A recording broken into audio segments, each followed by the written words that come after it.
Hello there, Reverend Michael McMorrow, Center for Spiritual Living here in Granada Hills, California, where we staying alive by wearing masks. So I see folks are getting a little lax out there.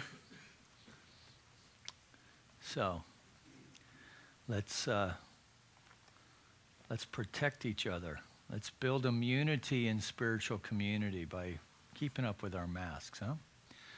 All right, so welcome to our Wednesday night meditation. And we're going to start our meditation as we start all of our services here at the Center for Spiritual Living by lighting our flames of faith. So let's just take a deep, conscious breath together. Just release, and in that release, just allow yourself to surrender to this eternal now moment as we come together for our call to service, which we call lighting the flames of faith. And we perform this ceremony to promote the universal consciousness of life, which acknowledges that all peoples, all faiths, all sentient beings come from the one great universal presence, which we call Spirit. That fundamental to this truth is a unifying nature of all religious thought and experience, which we honor here this evening. So the first candle we light for the Tao, honoring the universal path of harmony and equilibrium, the natural way. We light the second candle for shamanic traditions, honoring the beliefs and practices of all indigenous peoples, the way of primal spirituality. We light the third candle for Hinduism, honoring the path of knowledge, action, and devotion. We light the fourth candle for Judaism, honoring the ethical path of living by sacred law. We light the fifth candle for all forms of Buddhism, honoring the Four Noble Truths and the path of compassion. We light the sixth candle for all forms of Christianity, honoring the Christ consciousness as the path of love. The seventh candle we light for all forms of Islam, honoring the path of submission to the will of God as the highest calling. The eighth candle we light for the universalistic religion of Baha'i, honoring the path of unity and peace. We light the ninth candle for all forms of new thought, honoring the metaphysical path of mental healing through the practice of universal spiritual principles. We light the 10th candle for all those who as yet are unaware of the power and presence of Spirit in their lives, and for the space we hold for them here at our center, in our online community, and in our own hearts. And I invite you now to speak aloud the names of anyone you wish to place into the healing candle. The names of anyone you wish to have experienced the healing flame of God's eternal love.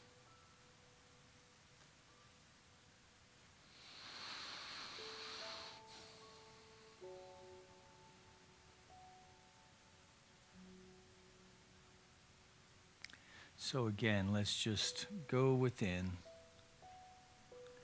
and connect with that perfect place of peace within that place within each of us that's never been violated in any way. And in this place resides the flame of the divine itself. And so we connect with this light in this moment, that we allow it to infuse every aspect of our being, that we know that we are one with it, that we experience, just taking a deep breath, and together experience a conscious unity with the One. And so from this place of knowing our oneness with the divine, I claim for each one here this evening that we are open and receptive to whatever transpires through this meditation experience this evening. That we remember, understand, and know that meditation is about observing. And so we are just open to having a peaceful, serene, harmonious experience, however that unfolds. We know further for anyone who is suffering in any way, psychological, biological, or maybe even poor in spirit. And we're raising and lifting them now. Just taking a deep breath. And so we just release this intention that we've set for our meditation here this evening. We just release it all now to that aspect of the mind, of the divine itself, acting as law, that knows only to say yes. We release it, let it be so, and together we acknowledge this by saying, and so it is.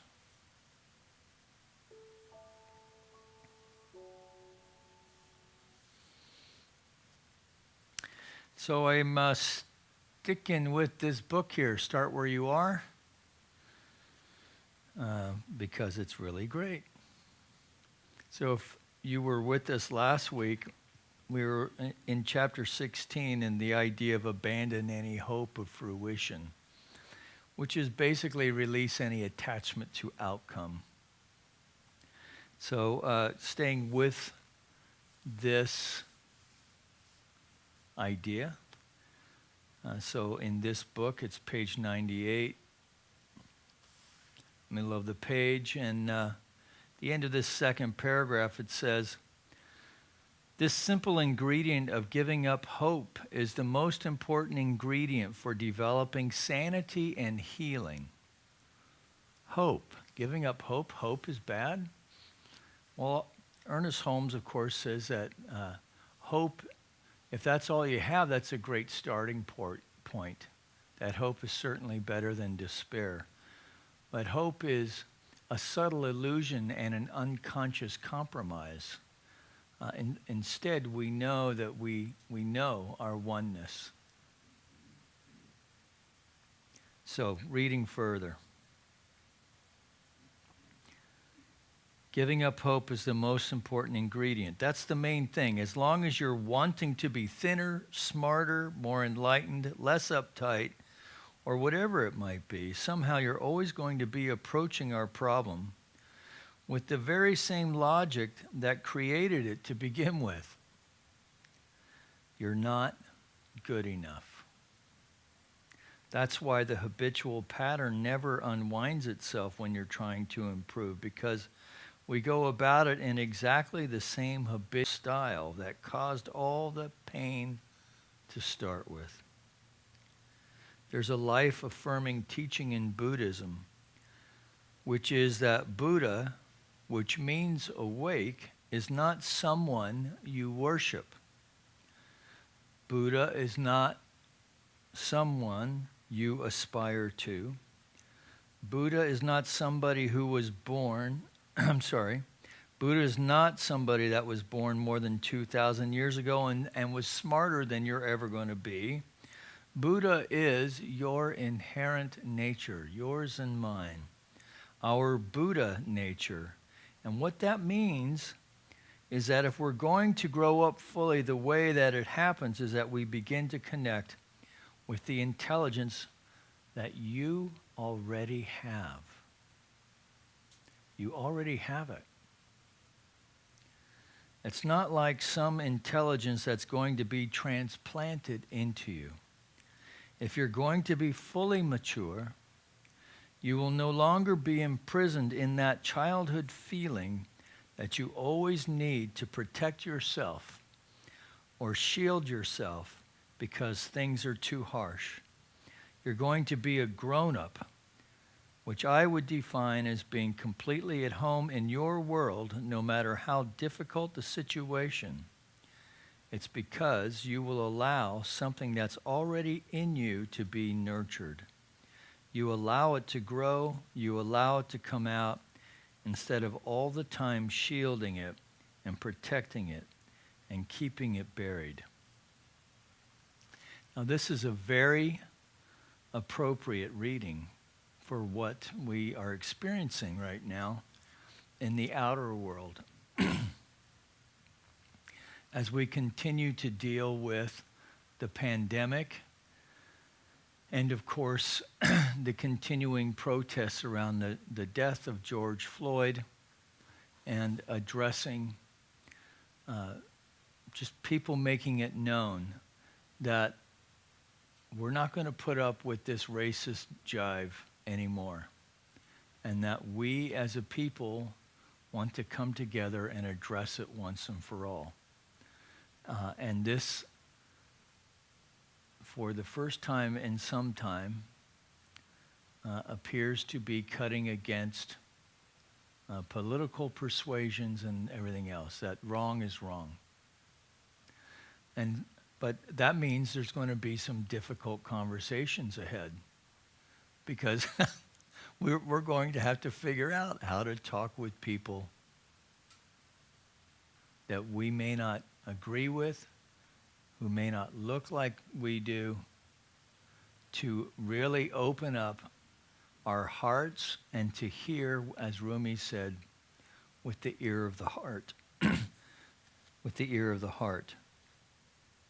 We're going to have to be more mature and no longer be imprisoned in the childhood feeling that we need to protect ourselves or shield ourselves because things are too harsh. We can sit with that. Right? With two people committed to compassion and deep listening, we can do that. If we're going to be a grown-up, which Pema Chodron defines as being completely at home in our world, no matter how difficult the situation, it's because we allow something that's already in us to be nurtured. You will allow it to grow. You will allow it to come forward instead of all the time shielding it and protecting it and keeping it buried.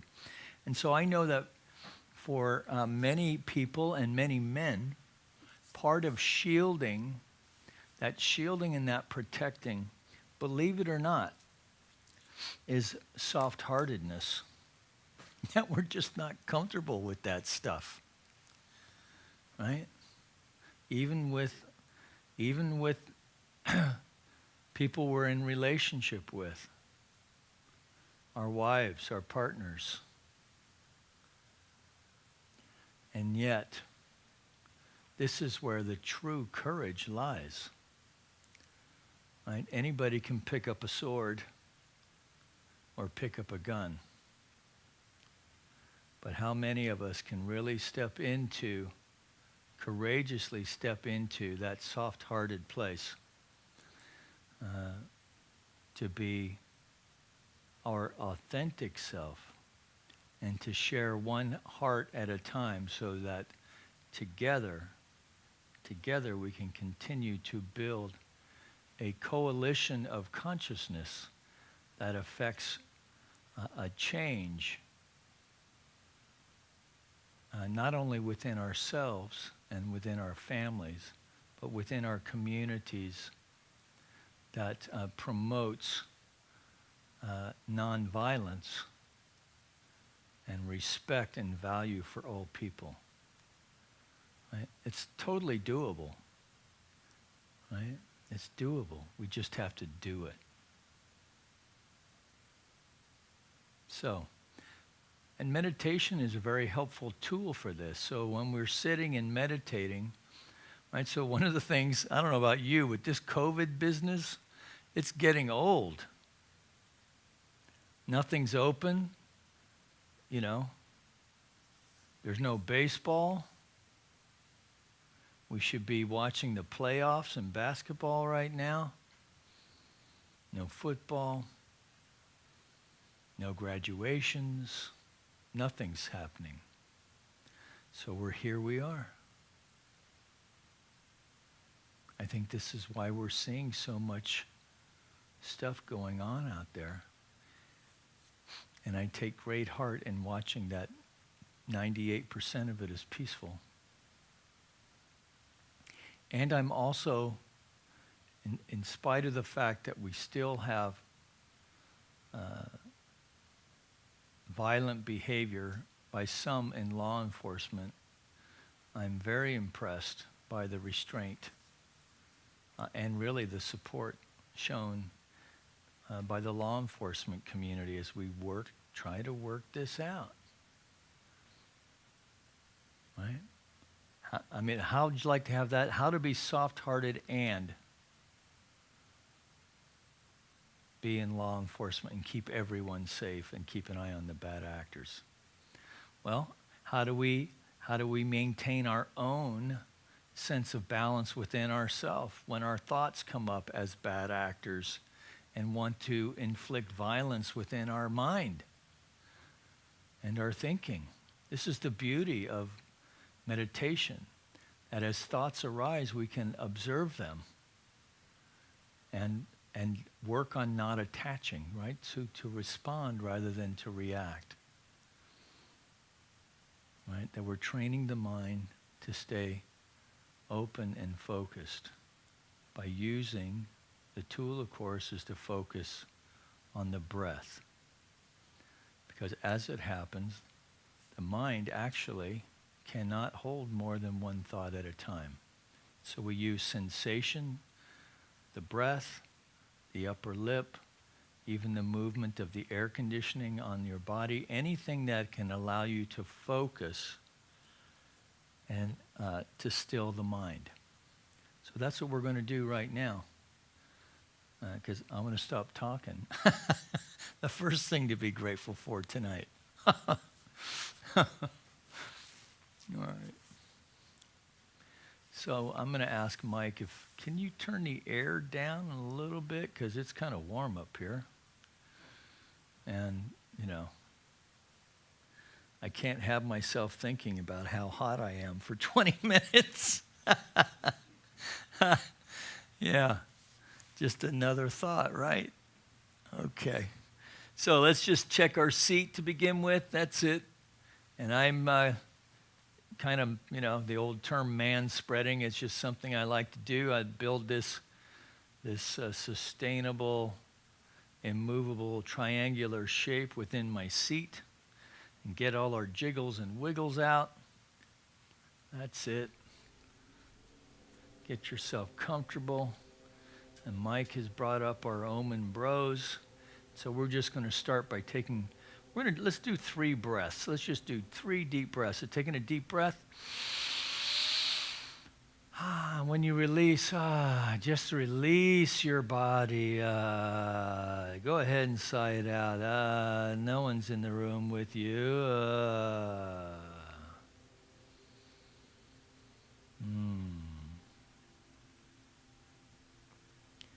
There's something about feeling that vibration.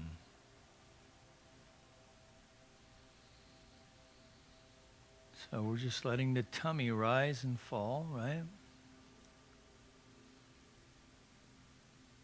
And we're bringing our attention to the movement of the breath in the nostril.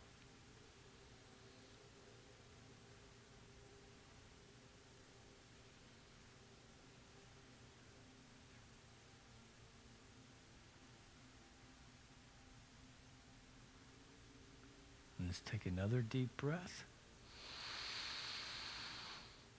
And release. Just let the body fall just a little deeper.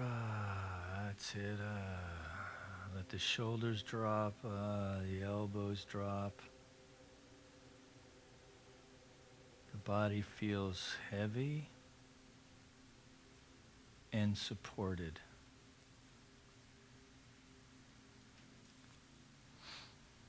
That's it. Just following the breath.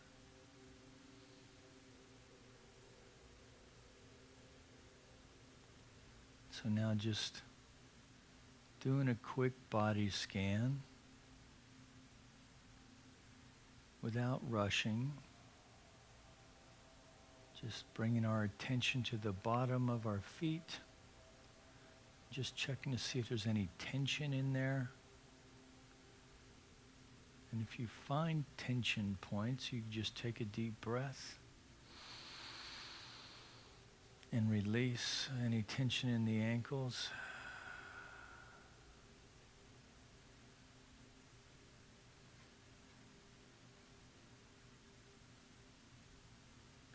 Following the breath in the nostril.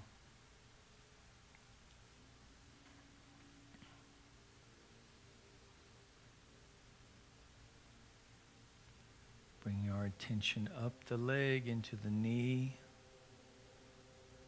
Sometimes we can have torque in the knee, just release that.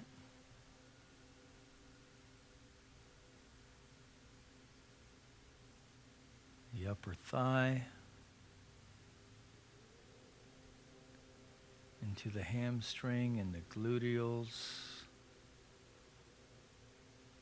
And let's bring our attention to our sit bones. Right at the base of the spinal column, the tailbone there. Into the lower back. And if we feel any tension there, we can just tuck our tailbone under and let the chair support us. So we have an erect spine, but we're not holding tension there.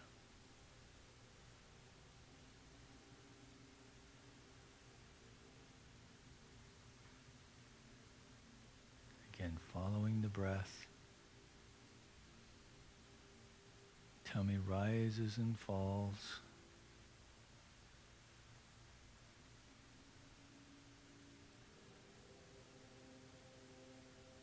Now bring your attention to your face. And on the next exhale, release any tension in your face.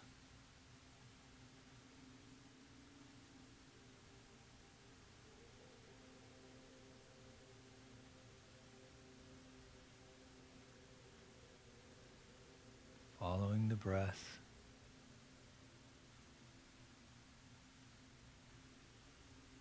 As we follow the breath, see if you can detect the movement of your breath on your upper lip.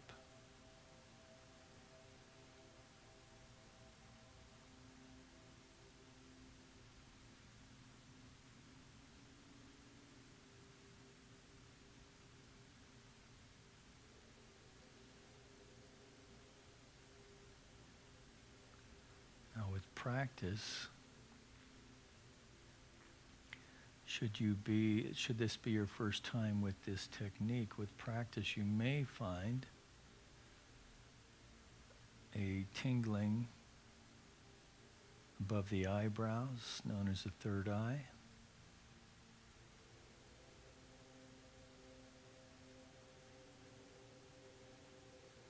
Or even on the top of the crown of the head.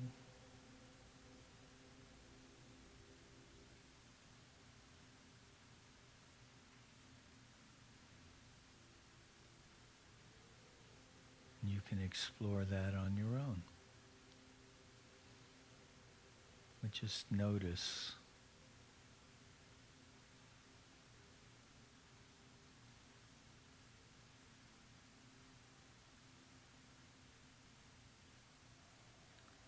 following the breath.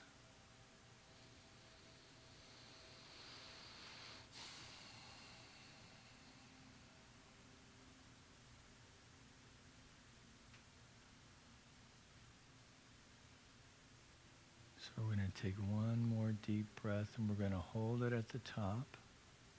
And when we release it, we're just going to really feel our body drop into full relaxation as we continue to follow the breath and move into 20 minutes of silence now for our meditation time. So taking a deep breath, hold it at the top, release. As we move now into the silence.